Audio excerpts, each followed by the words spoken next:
Bien, hemos regresado, creo, chicos. En relación a lo que les decía, la de tercera intención es cuando se ha dejado abierta intencionalmente esta herida y ya cuando haya cedido la infección, se va a volver a proceder a cesar esa herida y se va a considerar por tercera intención. Es decir, no va a haber formación de tejido granular si es que esto va a tener un buen proceso de cicatrización. Pero va a ser de cuarta intención cuando ha habido gran pérdida de tejido, donde ya se ha dado las condiciones para hacer lo que es un injerto, o sea, la herida rellenado, y se va a sacar tejido epitelial para hacer el injerto sobre esa herida. O sea, el injerto es de la cuarta intención. No sé si te he contestado. Sí, Lisen. Okay. Gracias. ¿Algo más, chicos? Lisen, yo le quería preguntar sobre las operaciones para que se paren los pacientes. ¿Los hacen parar el mismo día? Ahora sí. Ahora sí, antes se consideraba que el paciente debería estar en reposo hasta 48 y recién levantarlo al tercer día. Ahora se considera que más bien, cuanto más antes el paciente pueda incorporarse, caminar, hacer que con la actividad la circulación mejore y obviamente los movimientos intestinales mejoren, se evitan muchas complicaciones, no solamente a nivel de la herida, sino a nivel sistémico. Puede ser evitar, por ejemplo, las neumonías hipostáticas. Con la movilización rápida se hace que el peristaltismo se active mucho más rápido, mejora la circulación, se evita que haya formación de trombos y demás.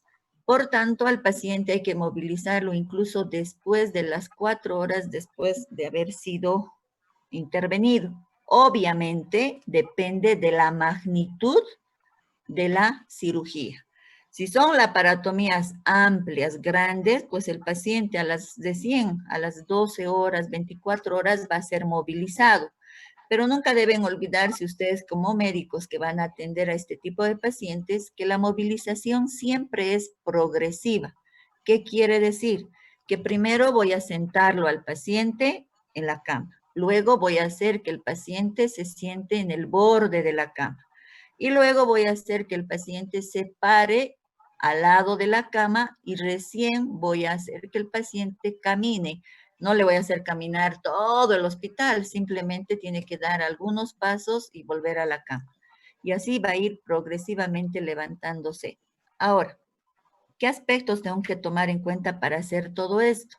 Hay médicos que consideran que es importante hacer que el paciente cuando se va a levantar no le pongan ningún tipo de faja, por ejemplo, pero la faja le da cierta seguridad al paciente de esa sensación de que cuando se levanta, que se le va a abrir la herida, se le va a caer los drenajes y ese miedo hace que el paciente no quiera caminar, ambular de forma inmediata. Por tanto, se pone fajas abdominales para justamente darle esa seguridad al paciente y pueda incorporarse de forma más rápida y poder caminar y hacer una progresión en su evolución, en su tratamiento. Eso es lo que te podría decir.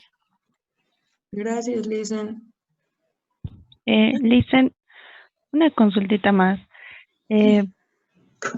Nos mencionaba que teníamos que limpiar la herida de arriba a abajo y del centro a la periferia, pero no me quedó claro en qué casos se hace de arriba a abajo y en qué casos del centro a la periferia. Ya. Vas a imaginarte una herida a nivel del abdomen, una herida longitudinal, que está en la zona suprapúbica. ¿Estamos? Sí. Ya. De arriba a abajo, en ese sentido va a ir desde la parte de donde está el ombligo hacia abajo hasta la zona púbica, es de arriba hacia abajo. ¿Por qué decimos de arriba hacia abajo? Porque la que está por por encima de la zona púbica se considera más limpio y la que está cerca a la zona púbica se considera más contaminado. Si yo hago esta misma herida supraumbilical, por ejemplo, la que está por cerca del apéndice sifoides hacia el ombligo voy a considerar lo más contaminado, y la que está, el vértice de la herida que está casi cerca a la apófisis sifoides va a considerarse arriba y hacia abajo. ¿Por qué? Porque de arriba hacia abajo se considera arriba lo más limpio y hacia abajo lo más contaminado. ¿En relación a qué se considera esto? En relación a la zona caudal. Siempre lo que va hacia la zona caudal se considera contaminado. Ya.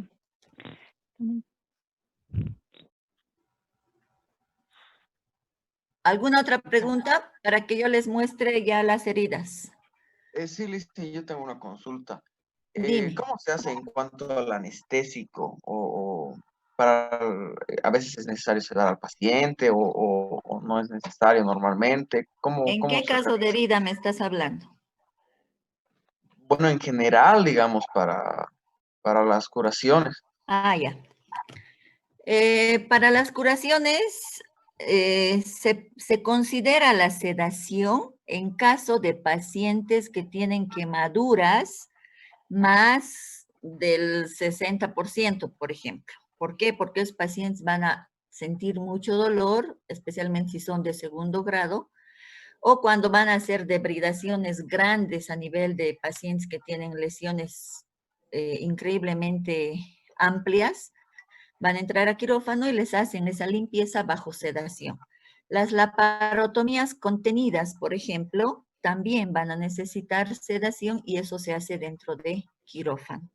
El resto de las heridas que se curan en salas, que son heridas donde el paciente obviamente va a sentir dolor, pero es un dolor en el momento de la curación que va a ir pasando, puedo considerar administrar un analgésico, no sedación, un analgésico unos 15-30 minutos antes de realizar la curación.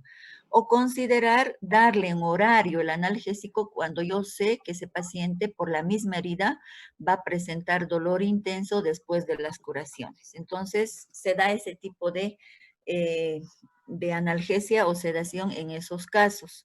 Ahora, de manera local, generalmente cuando una herida está con un proceso inflamatorio importante, donde hay presencia de bastante de secreción purulenta y obviamente las curaciones son muy dolorosas, no se considera colocar ningún analgésico ni infiltrar analgésico porque por el mismo proceso inflamatorio no absorbe el analgésico. Por tanto, le puncionas al paciente en vano. Lo que tienes que hacer es darle más bien analgesia. Puede ser por vía intramuscular o puede ser por vía intravenosa. Ahora, si el dolor no es tan fuerte, es tolerable y puede aguantar, pues se le puede dar por vía oral.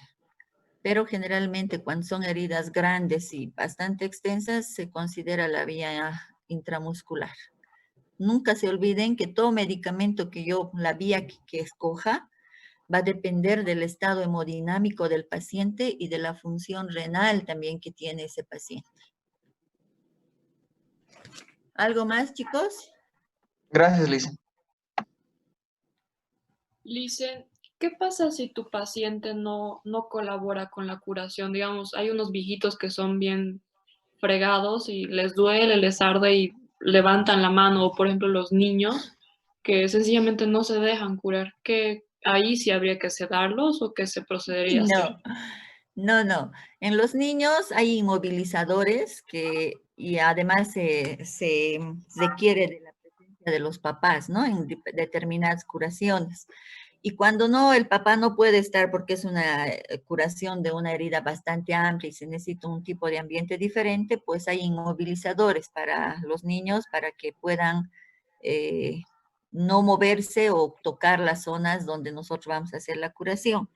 En relación a los ancianitos, pues tenemos que ayudarnos de otra persona quien va a sostener las manos, que generalmente son las auxiliares de enfermería que te asisten cuando hay este tipo de pacientes, se los inmoviliza para la curación y una vez que realiza la curación, pues los dejan tranquilos.